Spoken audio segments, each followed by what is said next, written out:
لا حول ولا قوة إلا بالله العلي العظيم. أعوذ بالله من الشيطان اللعين الرجيم. بسم الله الرحمن الرحيم. الحمد لله والصلاة والسلام على رسول الله وعلى آل الله لا سيما بقية الله ولعنة الله على أعدائهم أعداء الله من يومنا هذا إلى لقاء الله. أما بعد فقد قال الله تبارك وتعالى يا أيها الذين آمنوا كتب عليكم الصيام كما كتب على الذين من قبلكم لعلكم تتقون. ماہ رمضان بڑا اہم مہینہ ہے. یہ وہ مہینہ ہے جسے اللہ سے نسبت دی ہے. حضور اکرم صلی اللہ علیہ وآلہ وسلم جب ماہ شعبان کا آخری خطبہ دے رہے تھے تو وہاں فرمایا قد اقبل الیکم شہر اللہ. اے لوگو، اللہ کا مہینہ تمہاری طرف آ رہا ہے. ظاہر سی بات، سارے مہینے اللہ ہی کے ہیں، لیکن اسے خصوصی نسبت اس مہینے کو دی گئی اللہ سے. رجب بھی اللہ ہی کا مہینہ ہے، شعبان بھی اللہ ہی کا مہینہ ہے، لیکن جس طریقے سے ساری زمینیں اللہ کی ہیں، لیکن کعبے کو کہا گیا بیت اللہ، نسبت دے دی گئی. تو جب کسی چیز کو اللہ کی طرف منسوب کر دیا جاتا ہے تو یقیناً اس کی کوئی حکمت، کوئی اس کا فلسفہ، کوئی راز، کوئی خصوصیت ہوتی ہے. اگر کعبے کو بیت اللہ کہا گیا، اللہ کی طرف نسبت دی گئی، تو کعبے کی ایک خصوصیت ہے، اہمیت ہے، جو اور جگہوں کو حاصل نہیں ہے. اگر ماہ رمضان کو شہر اللہ کہا گیا ہے، اس لیے کہا گیا کہ ماہ رمضان کو بقیہ 11 مہینوں پر برتری حاصل ہے. ماہ رمضان میں اس کی خصوصیت ایک تو یہ ہے کہ اس مہینے میں یہ جو ہے واجب کیا گیا ہے، روزہ واجب کیا گیا ہے. اور سب سے بڑی ماہ رمضان کی خصوصیت یہ ہے کہ اس مہینے میں قرآن نازل ہوا ہے.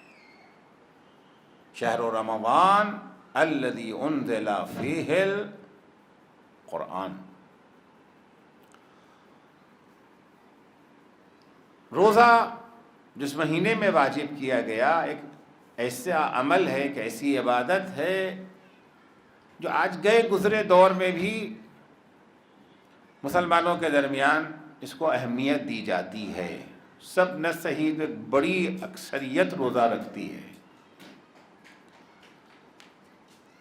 اللہ جل شانہ نے اگر ماہ رمضان میں روزہ فرض کیا مسلمانوں پر، ظاہر سی بات ہے پروردگار کا کوئی عمل بھی حکمت سے خالی نہیں ہے، کوئی چیز بلا وجہ نہیں ہے.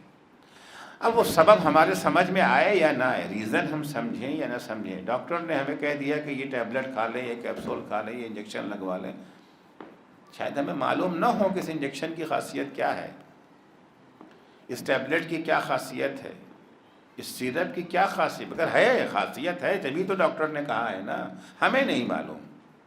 بچہ ہے، اس کو انجیکشن لگایا جا رہا ہو تو رو رہا، چلا رہا ہے، یہ جو ہے ظلم سمجھ رہا ہے بچہ اپنے اوپر اس چیز کو، لیکن واقعاً کیا وہ ظلم ہے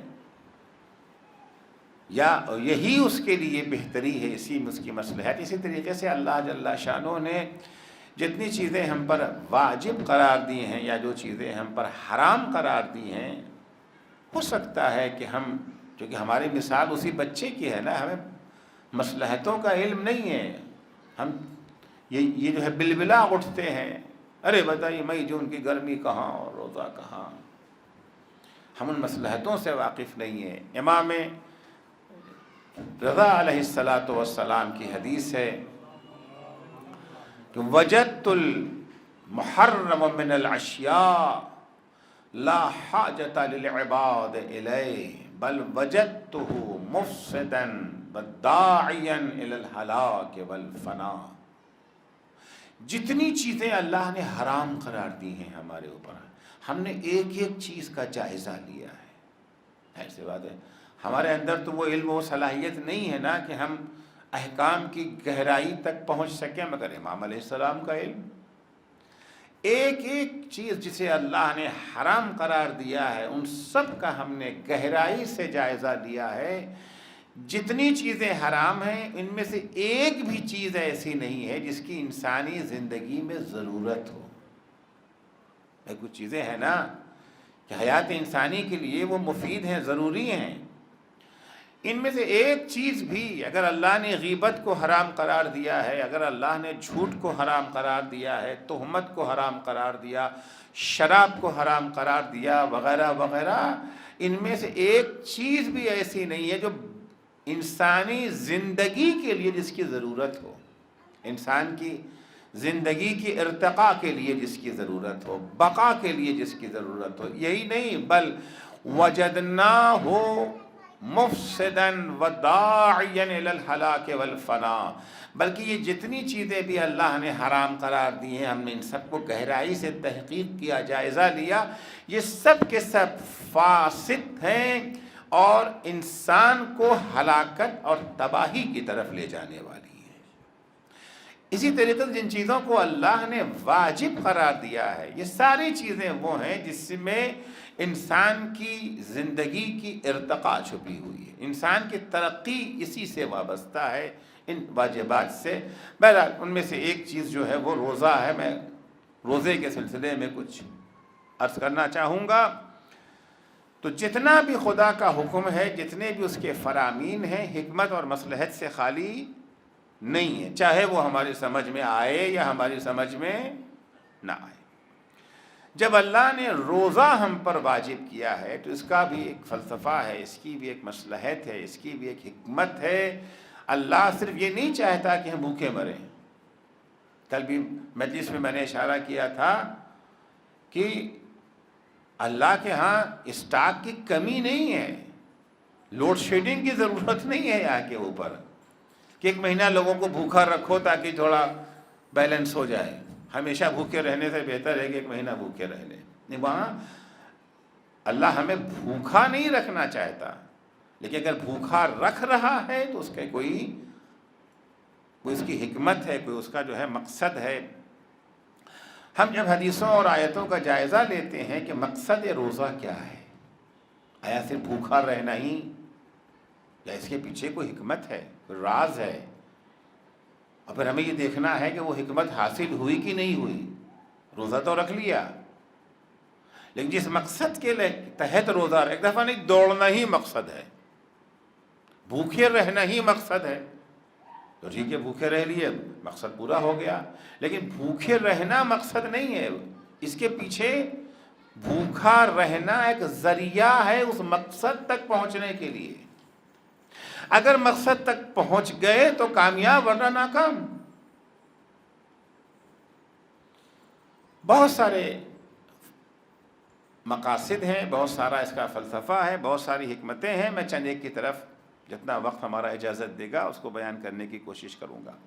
پہلی بات تو ایک بات ہے کہ اس بات کو سمجھ لیجئے کہ 4 اہم احکام ہیں اسلام کے جو بعثت کے 15 سال بعد نازل ہوئے ہیں۔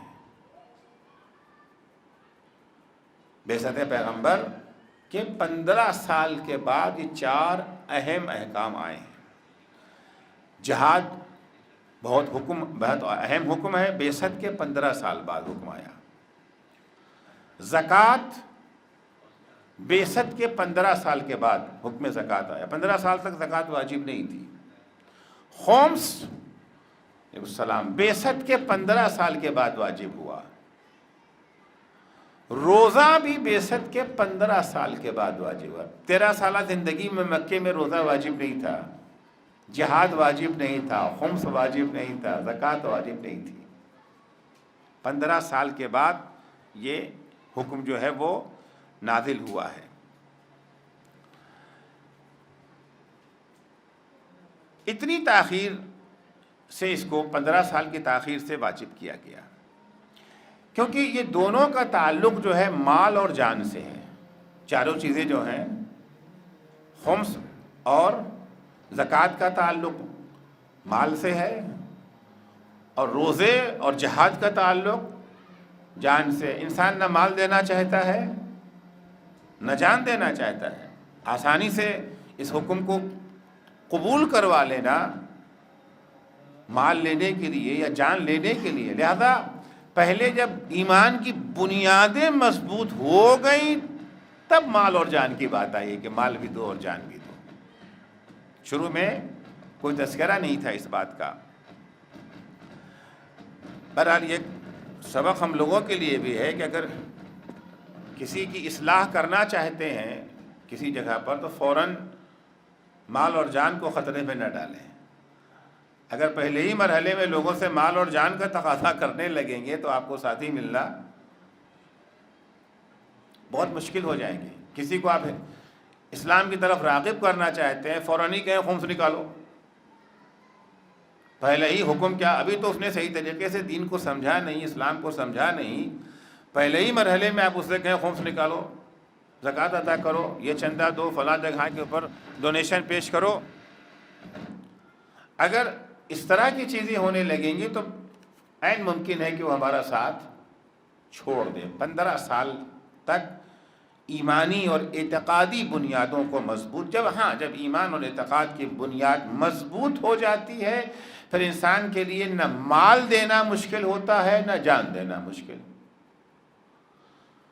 شب عاشور جب امام حسین جناب قاسم سے پوچھتے ہیں کہ بیٹا قاسم یہ بتاؤ تمہارے نگاہ میں موت کیسی ہے،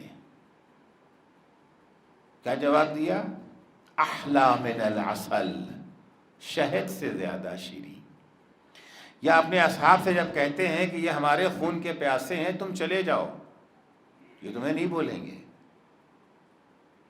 تم سے ہم بیعت بھی اٹھائے لیتے ہیں، ہم یہ بھی وعدہ کرتے کہ قیامت کے دن ہماری ماں فاطمہ زہرا تم سے کوئی شکایت نہیں کرے گی، ہم ذمہ لیتے ہیں، چلے جاؤ۔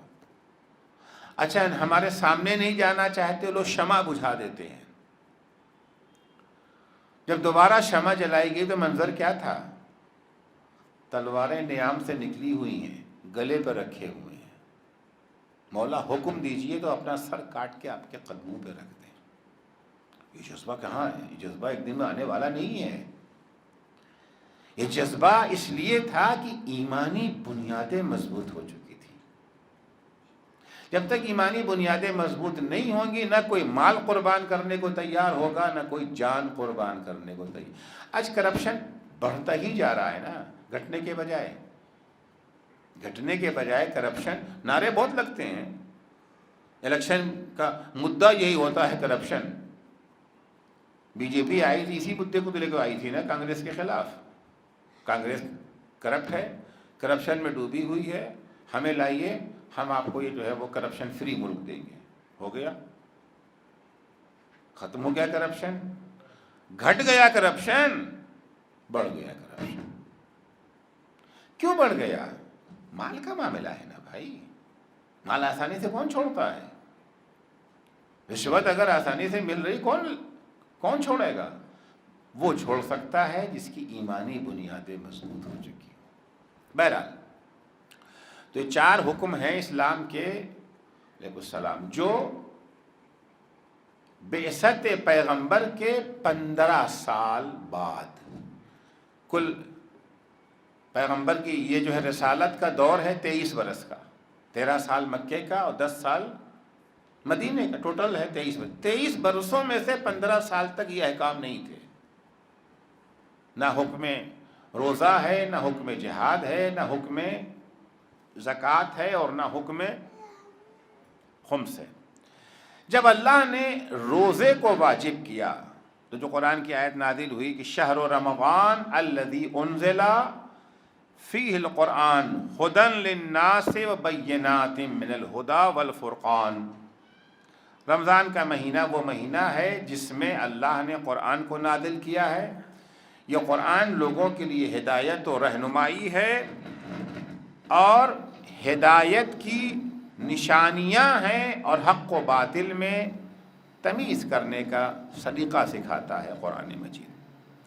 فمن شہد منکم، اب اگر کوئی انسان ماہ رمضان میں داخل ہو جائے، زندگی اس کی اتنی طویل ہو جائے کہ وہ ماہ رمضان دیکھنا اسے نصیب ہو جائے. اگر ماہ رمضان کا چاند دیکھ لیا, نہیں وہ اللہ نے اٹھا لیا تو اٹھا لیا, لیکن اگر ماہ رمضان کا چاند دیکھنا نصیب ہو گیا فل یسم ہو, تو اسے چاہیے کہ وہ ماہ رمضان میں روزہ رکھے. ومن کان مریضا او علی سفر, لیکن اگر کوئی انسان ماہ رمضان میں بیمار ہو جائے, ایسی بیماری جو روزے میں اگر روزہ رکھ لیں گے تو روزہ اس کی صحت کے لیے مضر ہے, نقصان دہ ہے, بیماری بڑھ جائے گی. او علی سفر, یا وہ سفر پہ چلا گیا ہے, 8 فرسخ کا سفر اگر اس کا ہو گیا, 28 میل کا سفر اگر اس کا آنا جانا ملا کے ہو گیا, تو ظاہر سی بات ہے کہ پھر اس کے لیے کیا ہے, فعدۃ من ایام اخر, پھر وہ ماہ رمضان میں روزہ نہیں رکھے گا بلکہ ماہ رمضان کے بعد, فعدۃ من ایام اخر, رمضان کے بعد جب کبھی ہوگا اس وقت رکھ لیں گے. یرید اللہ بکم الیسر ولا یرید بکم العسر, اللہ تمہارے لیے آسانیاں چاہتا ہے, مشکل نہیں چاہتا. یعنی اگر اللہ نے روزہ واجب قرار دے دیا ہے ہمارے اوپر, تو ایسا روزہ کوئی ایسی چیز نہیں ہے جو ہمارے بس میں نہ ہو, ہمارے بس سے باہر ہو, ایسی کوئی چیز یہ نہیں ہے.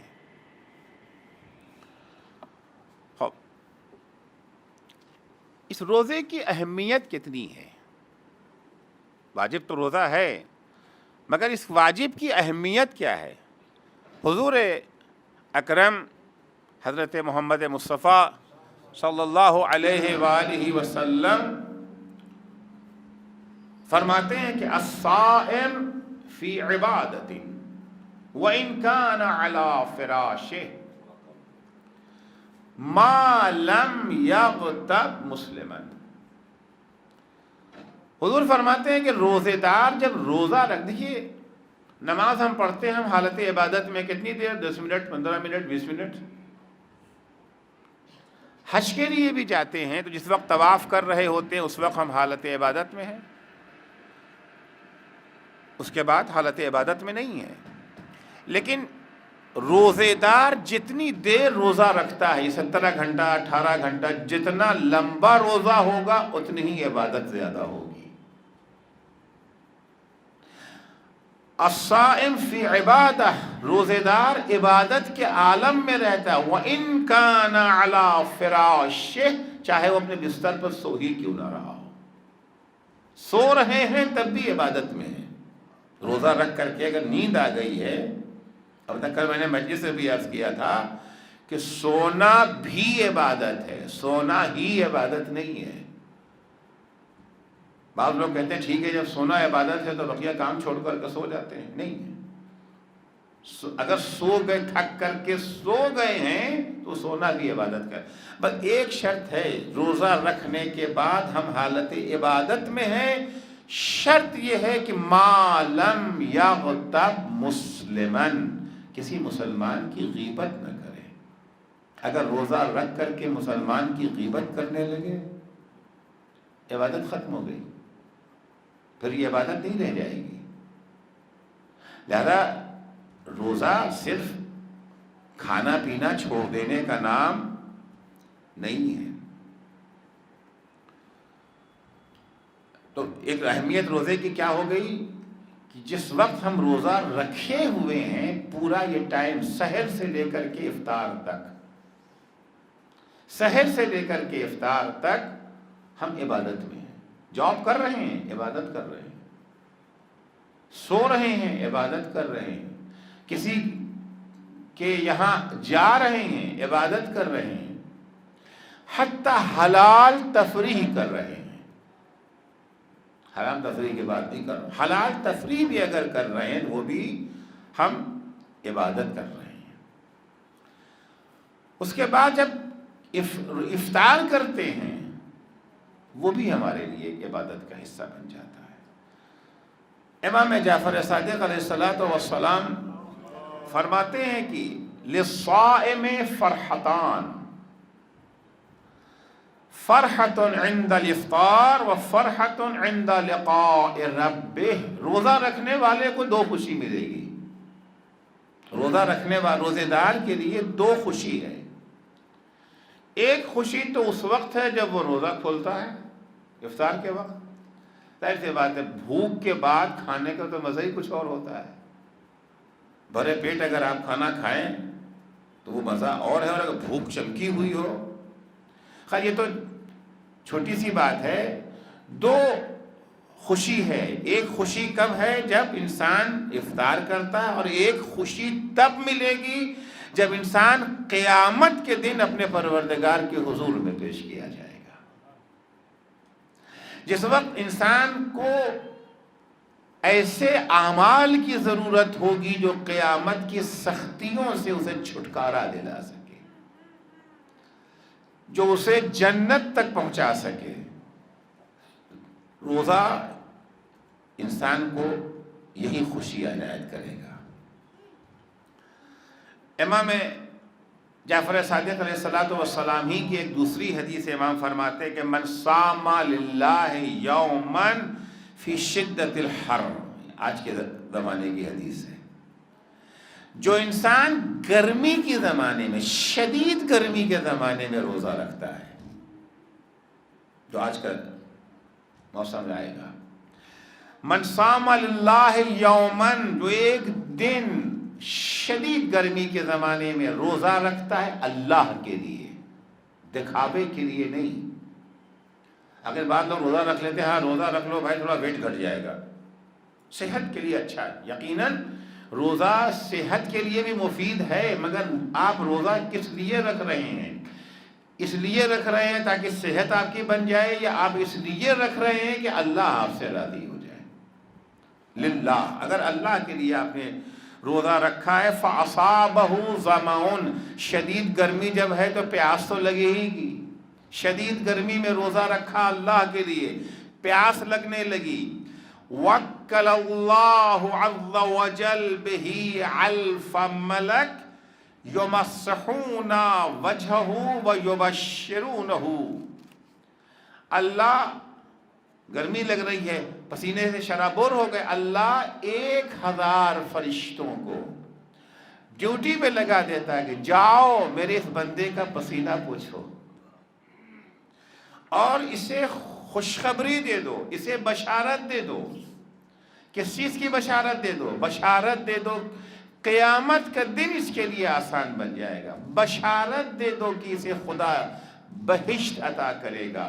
بشارت اسے دے دو کہ اللہ اس سے راضی ہو گیا، اسے قرب پروردگار حاصل ہوگا. حتیٰ اذا افطر، دن بھر روزہ رکھنے کے بعد پسینے میں شرابور، اللہ فرشتوں کو بھیج رہا ہے، مامور کر رہا ہے، یہاں تک افطار کا موقع آ گیا. اب جو افطار کر لیا، قال اللہ عز وجل، تو افطار کرنے کے بعد اللہ کہتا ما اطیب ریحک و روحک ملائکتی اشہد انی قد غفرت لہ.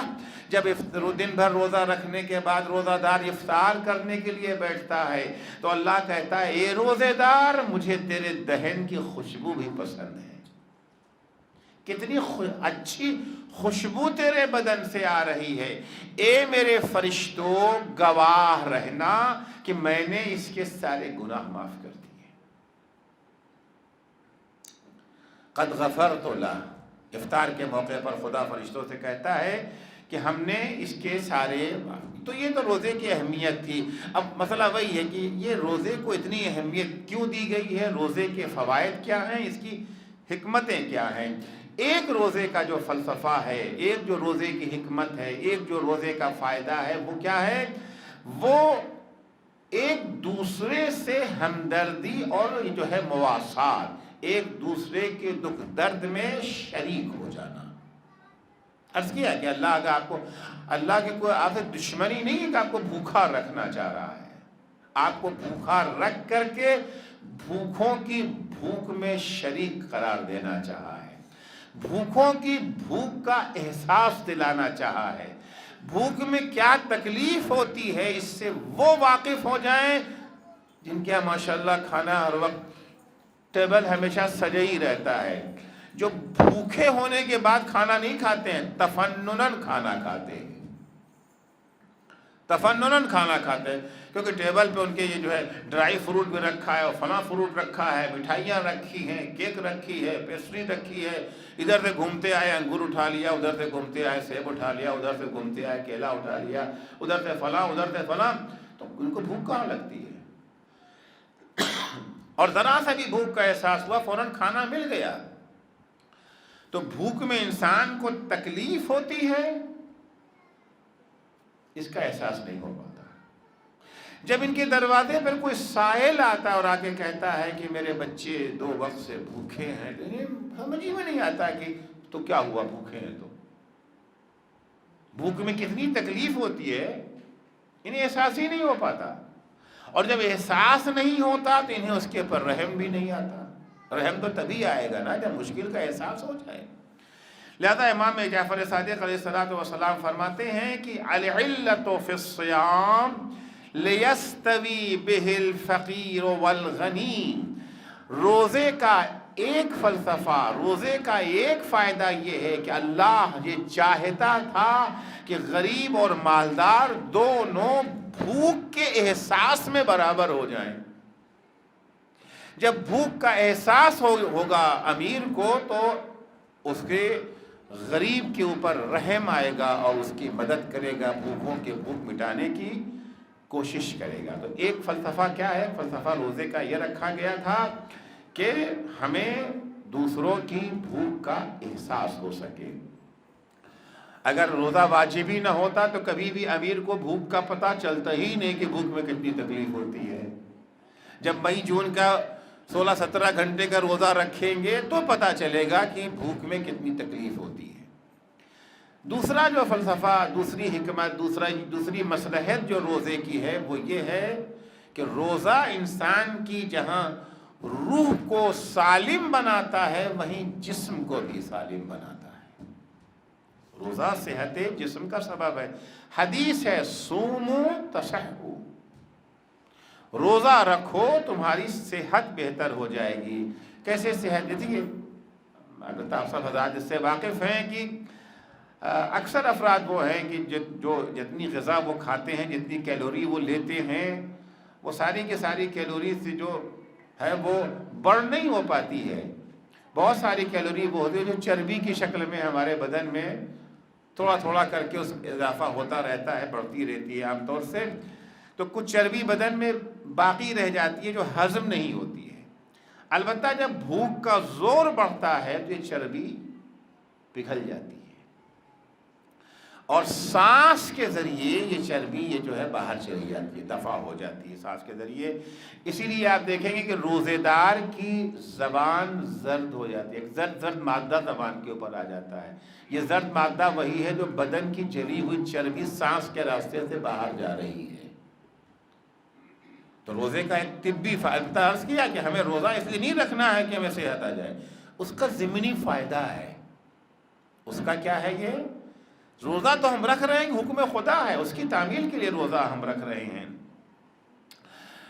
غیر مسلم ڈاکٹر، روس کا رہنے والا ڈاکٹر الیکسی سونورین نے ایک کتاب لکھی ہے جس میں اس نے یہ دعویٰ کیا ہے کہ میں نے روزے کے ذریعے 19 بیماریوں کا علاج کیا ہے۔ روزے کے ذریعے میں نے 19 بیماریوں کا علاج کیا ہے۔ خون کی کمی کا علاج میں نے روزے کے ذریعے سے کیا، آنت اور معدے کی کمزوری کا علاج میں نے روزے کے ذریعے کیا، جوڑوں کے درد کا علاج میں نے روزوں کے ذریعے کیا، پاؤں اور انگلیوں کے خاص درد جو ہوتے ہیں اس کو میں نے روزے کے ذریعے سے حل کیا، آنکھوں کی متعدد بیماریوں کا علاج، شوگر کا علاج میں نے روزے کے ذریعے سے کیا، کڈنی اور پھیپھڑوں کی بیماریوں کو ہم نے روزے کے ذریعے سے دور کیا۔ اب ظاہر سی بات ہے کہ ان کا خاص کتنے دن ہوگا، کیا ہوگا، پر ہم کا ایک اعتراف یہ ہے کہ روزے کا ایک فائدہ کیا، اگر حدیث میں کہا جاتا ہے صوموا تصحوا، روزہ رکھو تمہیں صحت مل جائے گی، تو ایک فائدہ کیا تھا روزے کا؟ ہمیں بھوک کا احساس ہو جائے گا، غریب اور امیر دونوں ہی اس بات کے میں شریک ہو جائیں گے کہ بھوک کس۔ دوسرا ہے صحت بدن۔ تیسرا فائدہ اخلاص میں استحکام پیدا ہوتا ہے۔ حضرت زہرا فاطمہ سلام اللہ علیہا جب دربار خلافت میں گئی ہیں فدق کا مقدمہ لے کر کے، جو خطبہ فدق ہے، عام طور سے اسے خطبہ فدق کے نام سے ہم یاد کرتے ہیں، فدق کا تذکرہ اس میں بہت کم ہے، زیادہ تذکرہ اس میں تو فلسفہ احکام بیان کیا ہے، اسلامی تعلیمات کو پیش کیا ہے۔ معصومہ وہاں کے اوپر روزے کا فلسفہ بیان کرتے ہیں کہ فرض اللہ الصیام تثبیتاً للاخلاص، اخلاص کو مستحکم بنانے کے لیے اللہ نے روزہ واجب کیا ہے۔ دیکھیے، ایک ہے اخلاص، ایک ہے ریا۔ ایک اخلاص دکھاوا نہیں، صرف اور صرف اللہ کے لیے، اور ریا یعنی دوسروں کو دکھانا۔ ریا عبادتوں کے لیے دیمک کا کام انجام دیتی ہے۔ جس طریقے سے دیمک بہترین سے بہترین عمارت کو تباہ کر دیتی ہے، اسی طریقے سے ریا ہے۔ ریا یعنی ہم کوئی کام کر رہے دوسروں کو دکھانے کے لیے۔ خود نمائی تو ہماری فطرت میں ہے نہ موجود، نہ چاہتے ہوئے بھی انسان اس بیماری میں یہ جو ہے مبتلا ہو جاتا ہے۔ اس کے مقابلے میں کیا اخلاص، یعنی صرف اور صرف ہم جو کام کر رہے ہیں وہ اللہ کے لیے کر رہے ہیں۔ حدیثوں میں ہے، پیغمبر اسلام صلی اللہ علیہ وآلہ وسلم کی ایک حدیث ہے کہ حضور فرماتے ہیں کتنا خطرناک گناہ ہے یہ ریا اور دکھاوا، کتنا ہم لوگ اچھے کام بہت سارے کرتے ہیں، اچھے کام کر تو لیتے ہیں، اچھے کو باقی نہیں رکھ پاتے۔ کتنے غریبوں کی مدد کر دیتے ہیں، کتنی بیواؤں کو سہارا دے دیا، کتنے یتیموں کے سر پہ ہاتھ رکھ دیا، کسی بچے کو پڑھا، سب نیک کام ہے نا بھائی، اچھے کام ہے یہ سب۔ تو مجلس میں شریک ہو گئے، نماز جماعت میں آ گئے، مجلس پڑھ دیا، مجلس سن لیا، یہ سب اچھے کام ہیں، نیک کام ہیں۔ عزاداری ہو رہی ہے، ماشاءاللہ، تبرک کے نام پر بریانی بانٹ رہے ہیں، شیرمال بانٹ رہے ہیں، ایک سے ایک تبرکات بٹ رہے ہیں، وہ سب اچھے کام ہیں۔ کام تو اچھے کر دیتے ہیں، اسے باقی رکھ پاتے نہیں رکھ پاتے ہیں۔ اگر ریا آ گیا، دکھاوا آ گیا کہ ہاں لوگ کہیں گے کہ نہیں فلاں، ارے نہیں یار یہ ہماری شان کے خلاف ہے، اپنی دولت کی نمائش اگر ہے اس کو کوئی فائدہ نہیں ہے۔ حضور اکرم فرماتے ہیں کہ اذا کان یوم القیامہ، جب قیامت کا دن ہوگا، وجاء الناس باعمالہم، اور لوگ اللہ کی بارگاہ میں اپنے اعمال لے کے آئیں گے، یا اللہ میں نے مجلس پڑھی تھی، یا اللہ میں نے مجلس سنی تھی، یا اللہ میں نے تبرک بانٹا تھا، یا اللہ میں حج کے لیے گیا تھا، یا اللہ میں زیارت کے لیے گیا تھا، یا اللہ میں نے فلاں غریب کی مدد کی تھی، یا اللہ رمضان میں اتنی افطاری ہم نے کرائی تھی۔ ثواب چاہیے نا، ثواب ہمیں، یہ سب کر رہے ہیں، ہے نا، ثواب چاہیے ہمیں۔ وہاں گئے، یا اللہ ہمیں ثواب دے دے۔ اب ظاہر سی بات ہے، کوئی واقف ہو یا نہ واقف، اللہ کو تو پتا ہے کہ آپ کے دل میں کیا ہے۔ یعلم خائنۃ الاعین وما تخفی الصدور، اللہ آنکھوں کے اشارے سے کیے گئے گناہوں کو بھی جانتا ہے، دل میں چھپے ہوئے بھید کو بھی جانتا ہے کہ یہ بریانی آپ نے تبرک میں کیوں بانٹی تھی، زائران امام حسین، عزاداران امام حسین کا پیٹ بھرنے کے لیے یا اپنی دولت کی نمائش کے لیے، فلاں کے کمپٹیشن میں مقابلہ، اچھا انہوں نے یہ بانٹا تھا تو میں یہ بانٹوں گا، کس لیے آپ نے یہ کیا تھا؟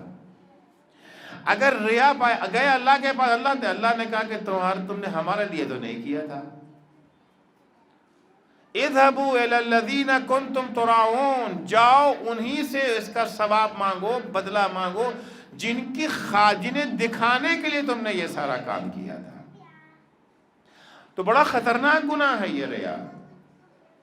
یہ گناہ جو ہے ایک ایسا ہے کہ ہمارے سارے اعمال کو برباد کر دیتا ہے۔ اعمال اسی وقت محفوظ رکھتے ہیں، نیکیاں اسی وقت محفوظ رہتی ہیں جب اس کی بنیاد اخلاص پر ہو۔ خود اخلاص کو چاہتا تو آدمی یہ کہ ہمارے میں اخلاص ہے، کبھی کبھی ہوتا ہے لاشعوری طور پر انسان چلا جاتا ہے ریاکاری کی طرف، کوئی ایسا ذریعہ ہو کہ ہمارے درمیان اندر اخلاص جڑ پکڑ لے۔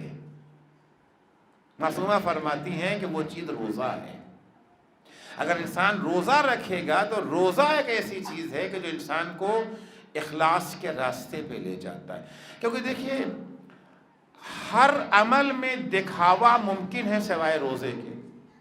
اب ہم نماز پڑھنے کھڑے ہوئے، یہ جو ہے مجاہد صاحب آگے بیٹھ گئے، ہم نے کہا اچھا ذرا ان کو اپنی قرأت سناتے ہیں، ایاک نعبد و ایاک نستعین، اور سجدہ لمبا ہوتا جا رہا ہے، رکوع لمبا، پہلے تو 2 منٹ میں جو ہے پوری مغرب عشاء دونوں پڑھ لیتے تھے، اور اب جو ہے وہ ایک ایک سجدہ ہی 2 منٹ کا ہو رہا ہے۔ یہ کاہے کے لیے ہو رہا ہے؟ دکھاوے کے لیے۔ حج کے لیے گئے، حج میں دکھاوا ہو سکتا ہے، خمس و زکوٰۃ میں دکھاوا ہو سکتا ہے، مجلس میں دکھاوا ہو سکتا ہے، لیکن روزے میں کیا ہے؟ روزے میں دکھاوے کی گنجائش ہی نہیں ہے۔ کیوں گنجائش نہیں ہے؟ اس لیے کہ روزہ کچھ کرنے کا نام تھوڑی ہے، روزہ تو نہ کرنے کا نام ہے۔ کرنے والی چیزیں جو ہے وہ یہ جو ہے دکھائی جا سکتی ہیں، نہ کرنے والی چیز، آپ نے کھانا کھائیں گے تو لوگ دیکھیں گے نا، کھائیں یا کھلائیں تو لوگ دیکھیں گے، پئیں یا پلائیں تو لوگ دیکھیں گے، لیکن یہاں پہ کیا؟ کھانا نہ کھانے کا نام روزہ، پانی نہ پینے کا نام روزہ۔ تو یہاں جو چیز آپ انجام دے رہے ہیں، یہاں دکھاوے کی گنجائش ہی نہیں ہے۔ 1 مہینہ ہم نے روزہ رکھا دکھاوے کے بغیر، تو اخلاص کی بنیادیں تو مضبوط ہو جائے، مشق ہو گئی نا کہ کچھ کام کر سکتے ہیں۔ مئی جون کا مہینہ شدید گرمی لگی ہے، شدید گرمی ہو رہی ہے، پیاس شدت کی ہے، فریج میں شربت بھی رکھا ہوا ہے، گھر میں کوئی ہے بھی نہیں، کوئی دیکھنے والا بھی نہیں ہے، اور پھر بھی ہم نہیں پیتے نا، پھر بھی نہیں پیتے ہیں۔ تو ایک مشق ہو گئی اس بات کی، کچھ ہے چیزیں جس کی جو ہم صرف اللہ کے لیے کر سکتے ہیں۔ اس کام کو ہم نے کیوں چھوڑا؟ اللہ کے لیے چھوڑا۔ معصومہ فرماتی ہیں کہ فرض اللہ الصیام تثبیتا للاخلاص، اللہ نے روزے کو واجب کیا کاہے کے لیے؟ اخلاص کی بنیادوں کو مضبوط بنانے کے لیے۔ مولا کائنات کا بھی اس سلسلے میں قول ہے، آپ فرماتے ہیں کہ الصیام ابتلاء لاخلاص الخلق، روزہ بندگان خدا کے اخلاص کو پرکھنے کے لیے ہے، پرکھنے کے لیے کتنا اخلاص ہمارے اندر پایا جاتا ہے۔ چوتھا فائدہ جو روزے کا ہے، قیامت کی یاد دلانا۔ قیامت کی یاد بہت اہم ہے۔ ہمارے اکثر گناہ کا سبب یہ ہے کہ ہم قیامت کو بھولے ہوئے ہیں۔ گنتی تو ہمیں یاد ہے 5ویں قیامت، جب ہم سے پوچھا جاتا ہے اصول دین کتنے؟ اصول دین 5، اول توحید، 5ویں قیامت، رٹے ہوئے ہیں، اب قیامت واقعی یاد نہیں ہے۔ اگر قیامت یاد رہے، قیامت یعنی کیا مطلب؟ من یعمل مثقال ذرۃ خیرا یرہ ومن یعمل مثقال ذرۃ شرا یرہ۔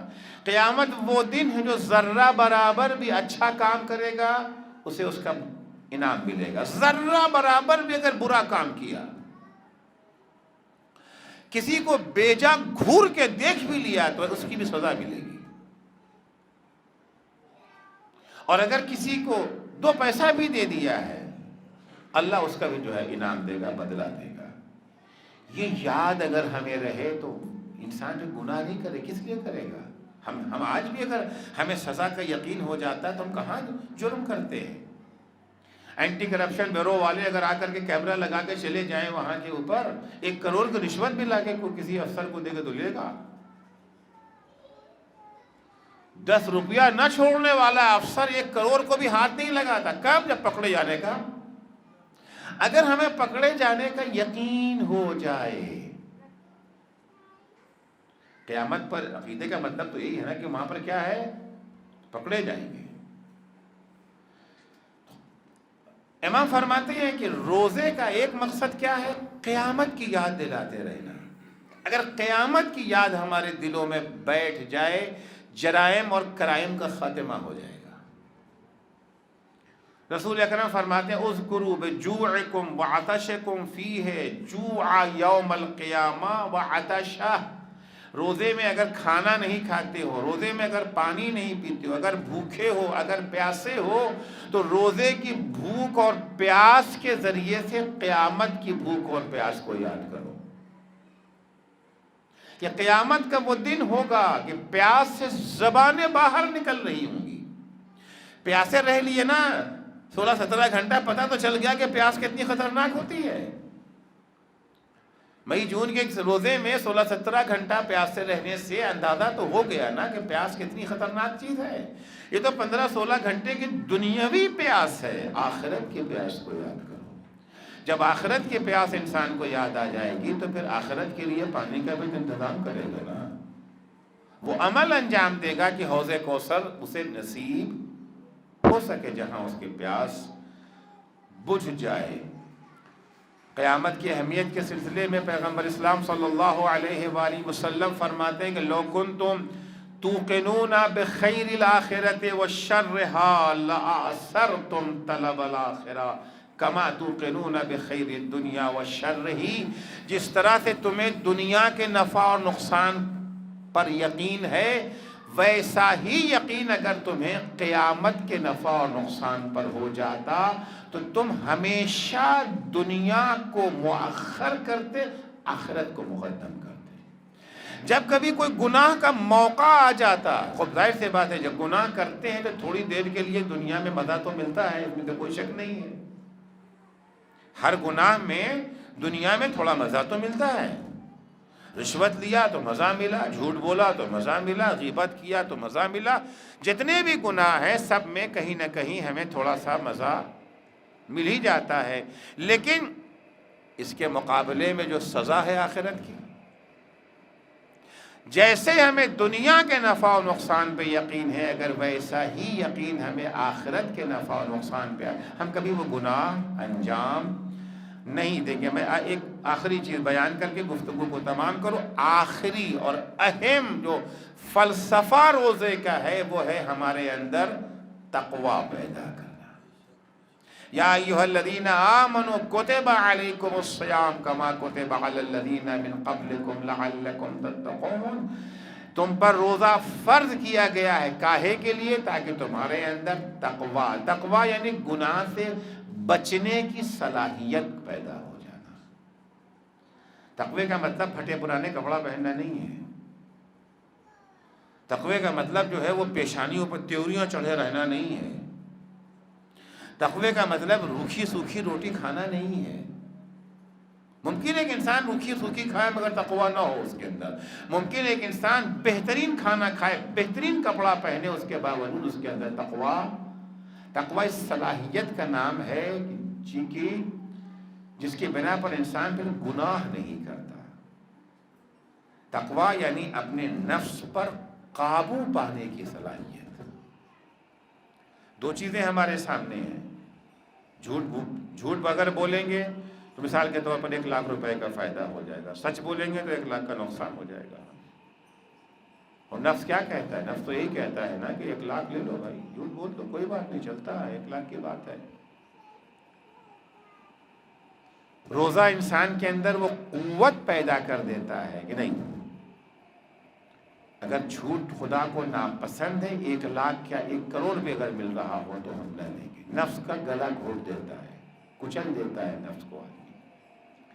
کیونکہ دیکھیے روزے میں بھوک لگی ہے مگر کھانا، نفس تو کھانا مانگ رہا ہے نا آپ سے، آپ نے کھانا نہیں دیا اس کو. نفس آپ سے پانی مانگ رہا ہے، آپ نے نفس کو پانی نہیں دیا. جبکہ عام حالات میں تو پانی پینا حلال ہے نا، ہمارا اپنے گھر کا پانی ہے. جب ہم 1 مہینہ اپنا حلال کھانا نہ کھائیں گے، اپنا حلال پانی نہیں پئیں گے، 1 مہینے کے بعد انسان کے اندر ایک ایسی مشق پیدا ہو جاتی ہے کہ پھر اس کے بعد حرام کیسے کھائیں گے؟ جو انسان حلال کو چھوڑ سکتا ہے کیا وہ حرام کو نہیں چھوڑ سکتا ہے؟ تو بہرحال 5 فلسفے ہم نے حکمتیں یہاں پر روزے کے بیان کی. پہلا تھا دوسروں سے ہمدردی پیدا ہونا. دوسرے یہ تھا جو ہے صحت کے لیے، صحت بہتر ہو جاتی ہے، اس اخلاص کا استحکام. چوتھے ہے قیامت کی یاد، اور 5ویں ہے تقوی کا پیدا ہو جانا.